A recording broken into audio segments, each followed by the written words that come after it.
নাহিদদের কাজ কারবার দেখে আমি মোটামুটি একটা ব্যাপারে শিওর যে তারা মূলত দুইটা এজেন্ডা নিয়ে পলিটিক্স করবে এই মুহূর্তে। তাদের তো পলিটিক্স করতে হবে, এজেন্ডা তো লাগবে, ঠিক না? একটা হলো গিয়ে সংস্কার, আর দ্বিতীয়টা হলো আওয়ামী লীগ নিষিদ্ধ কর।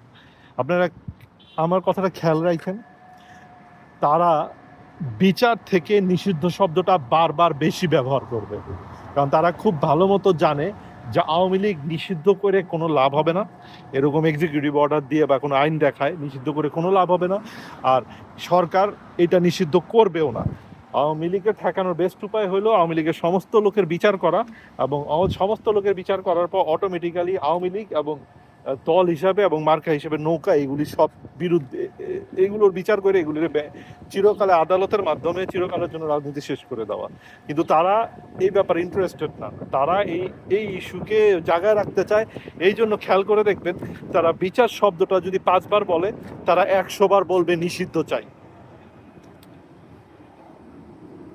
তারা গ্রামে গ্রামে গিয়ে মানুষের সাথে দেখা করবে না, তারা এইসব আলতু ফালতু টপিক নিয়ে এইসব রাজনীতি করে যাবে। এদের কোনো সামান্যতম কোনো ভবিষ্যৎ দেখতেছি না।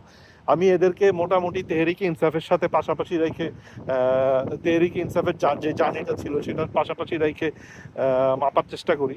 তেহরিকে ইনসাফ প্রথম নির্বাচনে একটা সিটও পায় নাই। সেই তেহরিকে ইনসাফে ঠেকানোর জন্য পাকিস্তানের সবচেয়ে বড় দুইটা পলিটিক্যাল পার্টি, যেগুলি এক একটা 50-60 বছরের বা তারও বেশি সময় পুরানো, তাদেরকে এক হইতে দেখছে। আবার বলতেছি, তেহরিকে ইনসাফ তাদের প্রথম নির্বাচনে একটা সিটও পায় নাই।